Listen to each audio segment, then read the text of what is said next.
It's been over 10 years since Missouri was upset by Norfolk State in the NCAA tournament.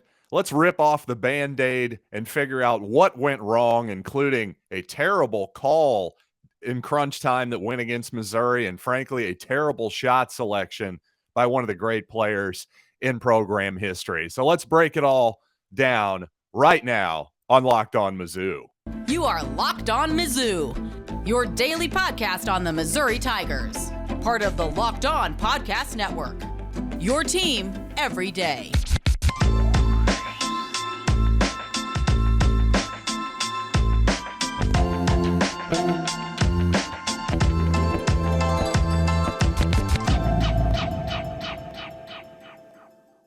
Hey, all you true sons and daughters, I'm John Miller, your Mizzou mafioso and the central scrutinizer of Missouri Tigers football and basketball. By the way, today's episode is brought to you by BetOnline. BetOnline has you covered this season with more props, odds, and lines than ever before. BetOnline, where the game starts. Coming up on actual football season, we'll be at 5 days a week soon enough, but for right now, I am fully in off-season mode. So you know what? Since we're in off-season mode, let's talk about the Norfolk State game from 10 years ago. Some of you are probably going, why, John? Why? Well, the answer to that question is quite simple. I like to know the truth. I like to know what happened. And you know what? I went back, watched this full game, and actually, objectively speaking, an incredible basketball game, despite the absolutely heartbreaking finish, without a doubt. And the reality is, you go back and you watch that game, even though I still consider it an epic fluke that Missouri actually lost, at the same time, Norfolk State on that day deserved to win. And obviously, not everything went wrong for Mizzou that day. In fact, they were mostly their usual elite offensive selves that day. But, of course, this being a cataclysmic upset in Missouri history and all, let's start with what went wrong in that ball game. And I'm going to start with Ricardo Ratliff, because after a couple of offensive miscues by Ricardo early, I thought he settled in offensively and was mostly his usual excellent offensive self, especially around the basket. But you know what? As often happened, especially in this game, I thought defensively Ricardo got his lunch eaten by, of course, Kyle O'Quinn, a name that should send shivers down all of our spines at this point. And frankly, that matchup, I thought, limited Ricardo to 28 minutes. Then you have Kim English, who was obviously a phenomenal player in that Big 12 championship run for Missouri. Unfortunately, against Norfolk State, he just couldn't find his shot, seemed a little bit off balance, which is something I thought English would struggle with. When he wasn't finding his shot, to me, his feet just weren't under him, and he was often off balance. And he probably had more on-court visible arguments with his teammates, too, than he actually had made field goals in this game won. And you know what? This one actually especially hurts to say, but Marcus Denmon was simply not good in the second half of this ball game. Now, in the first half, hey, all systems go. Guy knocked down 4 3-pointers.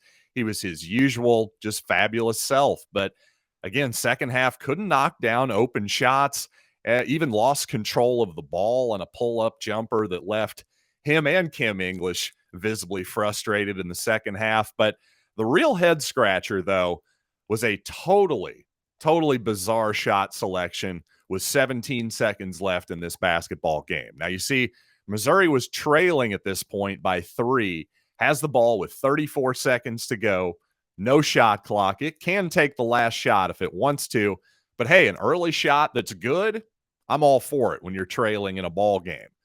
But man, Denmon catches the ball on the left wing with his back to the basket and basically with no real rhythm, just turns it, shoots it, and misses it.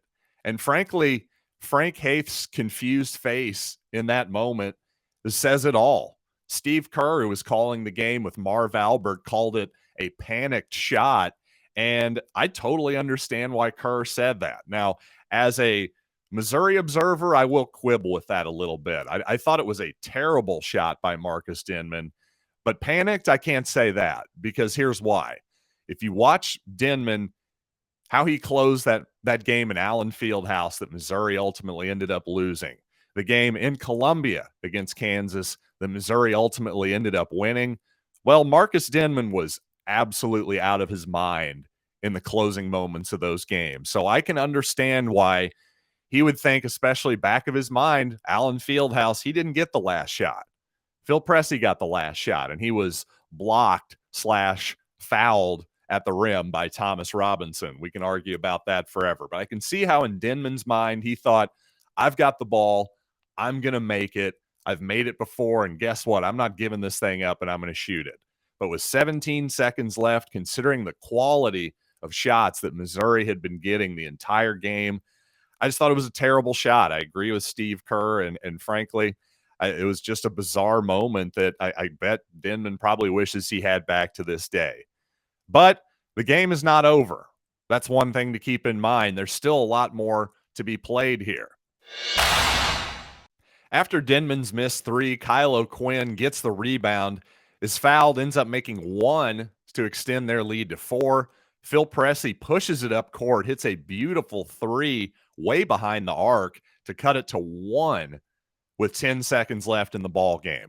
Now, here's where, if you want to go back and watch a play of this game, a controversial play, this is the one I would watch. With 10 seconds left, Norfolk State, their player Rodney McCauley is inbounding the ball on the baseline. Well, he passes it in, and then as soon as he passes it in, well, his teammate just about passes it right back into him, to the point where there's absolutely no chance that McCauley, again, the inbounder, is able to establish both feet inbounds. And yet, in spite of this fact, referee Ed Hightower is pointing down at the ground very confidently saying that, oh, yes, no, McCauley definitely reestablished himself in bounds. Folks, go back and watch that. He absolutely does not reestablish himself in bounds.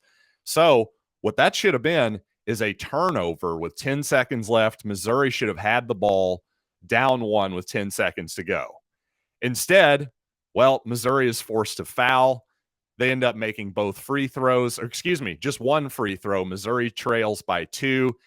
With 2.9 seconds left, they have to settle for a long Phil Pressey three-pointer that, frankly, under the circumstances, I don't know that you want Pressey necessarily taking that shot. But again, having to inbound the ball deep on your own, on the other team's sideline, 50-plus feet away, that's about as good of a shot as Missouri was probably going to get at that point. So I can't complain about that. But my goodness, go back to that with 10 seconds left. I think overall the officials were perfectly fair. There was a couple calls that went Missouri's way, including an obvious clean block by Kyle O'Quinn that Missouri got away with, made a couple free throws. But still, that call's not close. Ed Hightower should be ashamed of himself. He can't be pointing down at the ground and acting like, oh, yeah, he was in.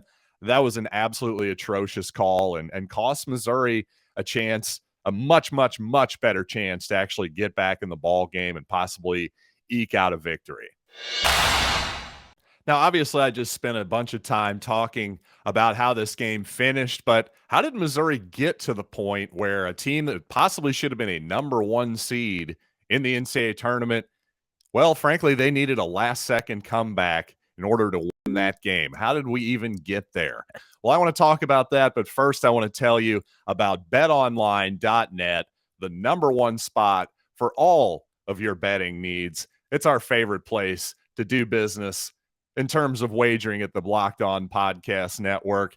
And you know what? They've already got 2023 NBA championship odds up. So if you think you have a feeling about where Kevin Durant's going to go, maybe you have just some kind of feeling on the league in general, check out all the futures there.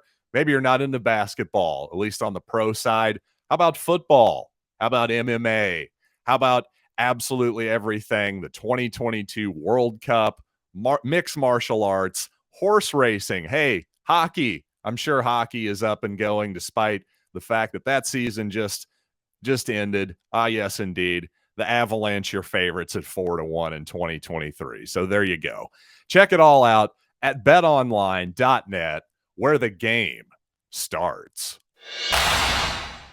By the way, one thing that amused me as I watched this game back, it says in Omaha here that it's the second and third rounds are being hosted in Omaha. So yes, Missouri lost in the second round of the tournament. If you're confused right now, well, you must be a younger listener. There was a very brief period where the play-in games of the NCAA tournament, the NCAA was trying to rebrand them as the first round. Well, now they're called the opening round. So yes, it's now the first and second round like it should be. So technically, though, Missouri lost in the second round to Norfolk State. There's something you can tell your grandkids just to confuse the crap out of them in the future.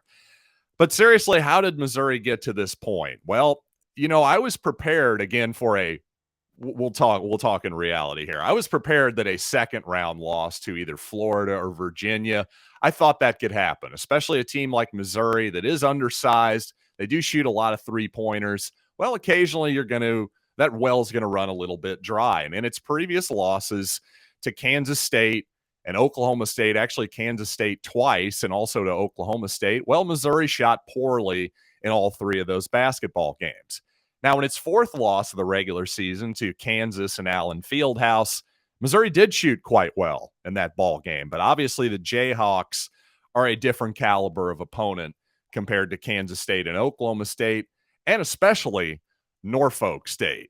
By the way, also Missouri ends up losing to a very, very good Kansas team by 1 in overtime there.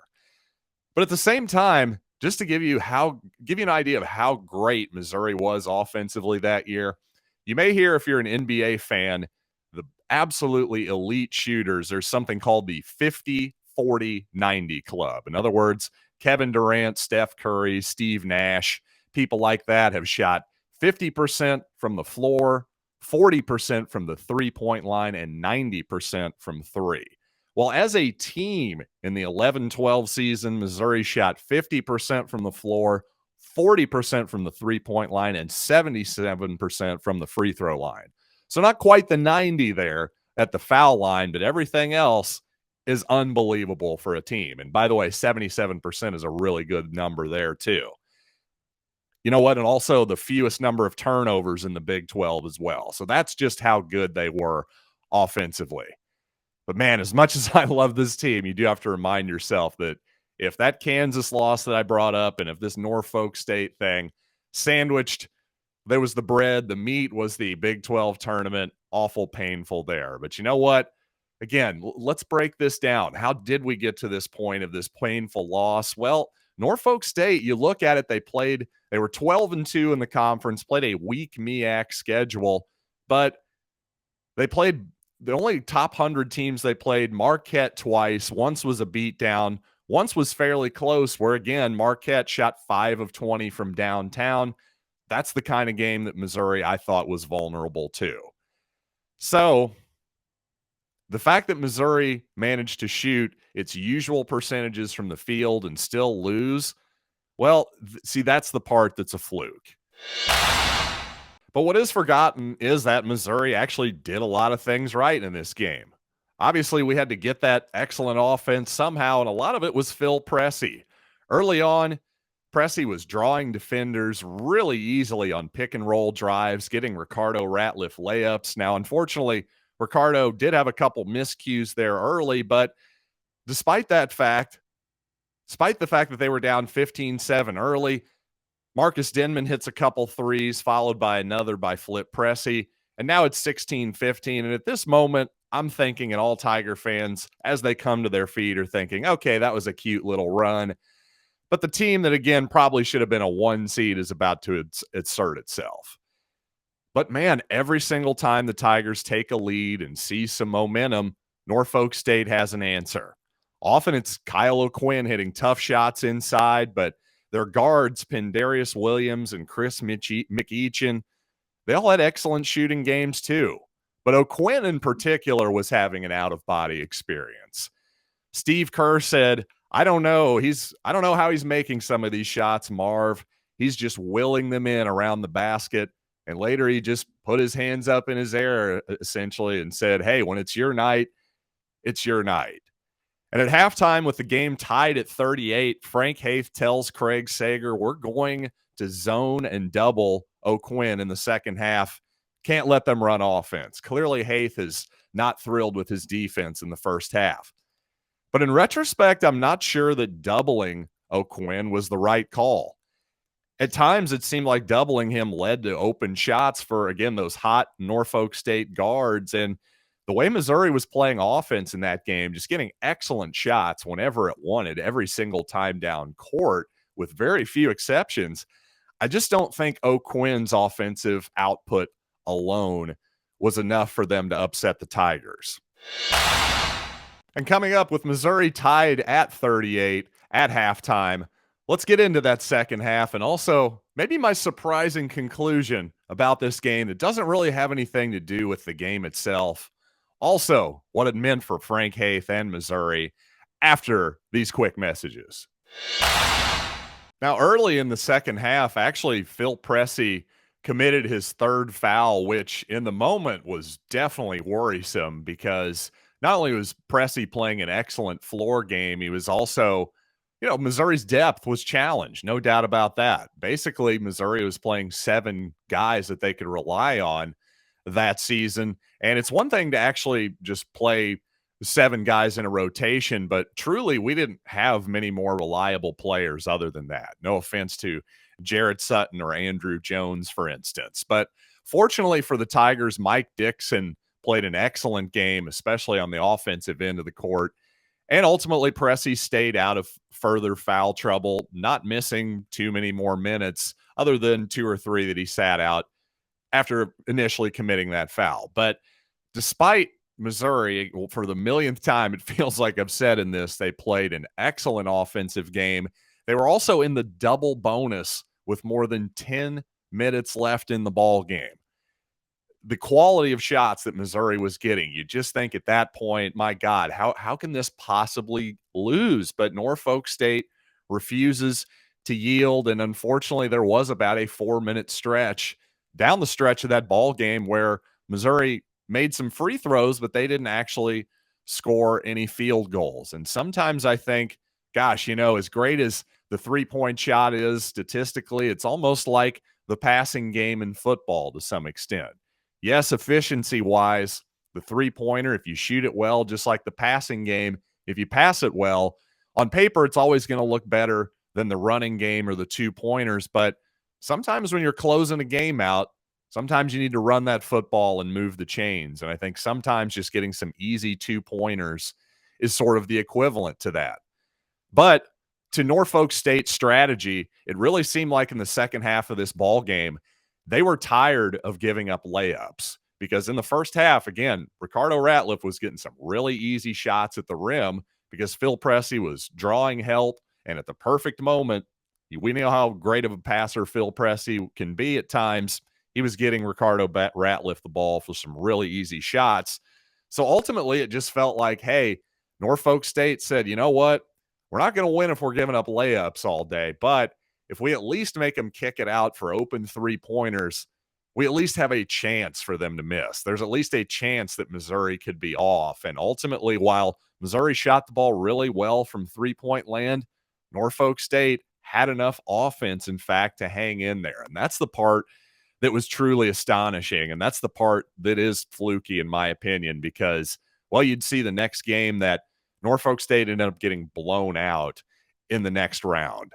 And I think that's probably what would have happened if, give Missouri their share of the blame too, because early in that ball game, I thought, and Frank Haith seemed to think so too, just the defensive effort, the intensity just wasn't quite where it needed to be. And those early moments, especially with Norfolk State leading 15-7 and then hanging in there the rest of the half, that gave them belief. And it gave the rest of the crowd who was in Omaha, nobody but Missouri fans was rooting for Omaha, including the Kansas fans who were there.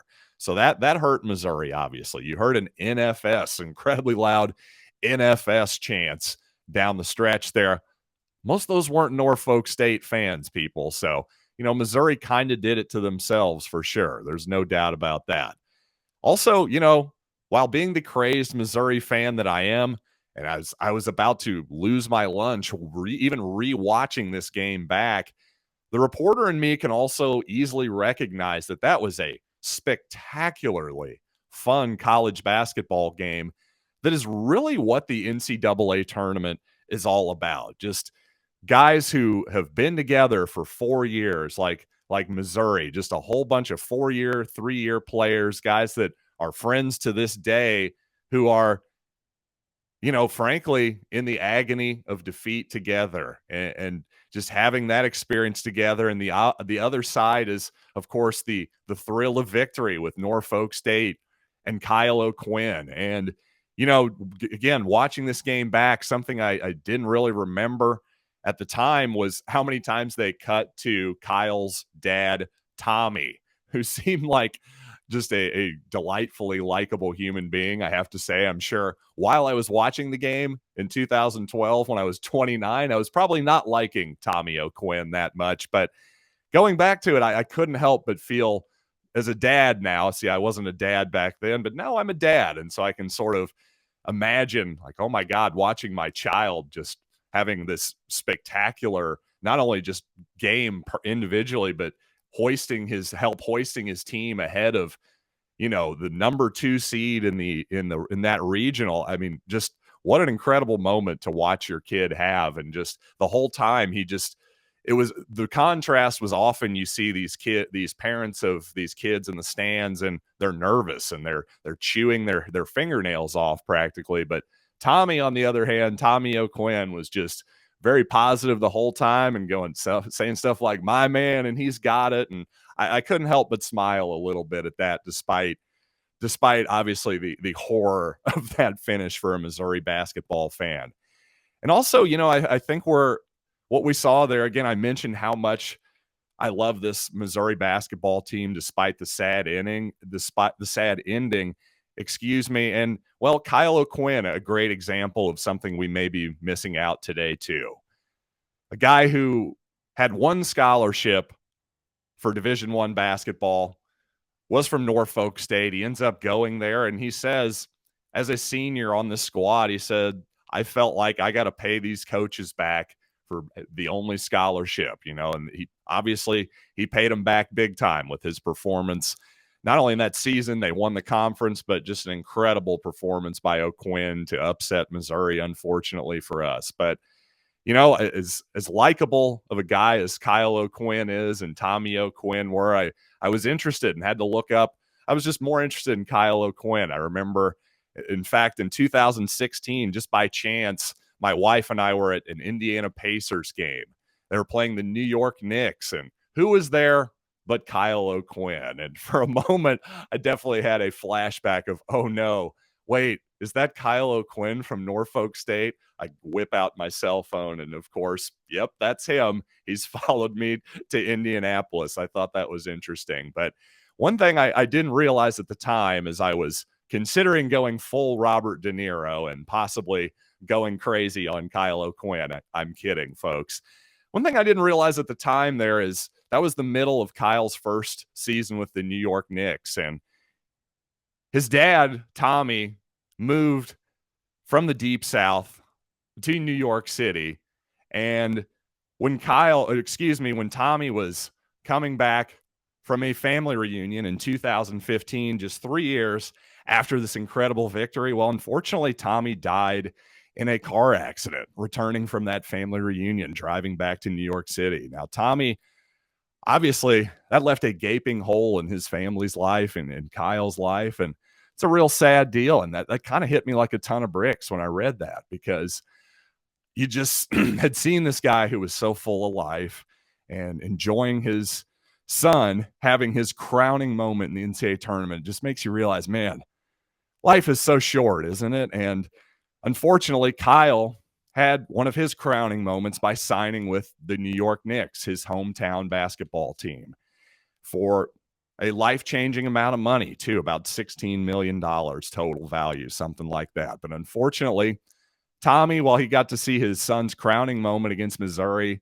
in college, never got to see his son play for his hometown New York Knicks. So that was a sad deal, but also a very happy deal at the same time, that he got to see the crowning moment of his college career. So I just wanted to say that while as a Missouri fan, obviously, just a devastating loss. And for Frank Haith, frankly, professionally, not only was that a devastating loss for Missouri's program, but professionally, if Frank Haith wins that game, if Missouri can just pull that out somehow in the closing moments, I really think he gets a lot more rope.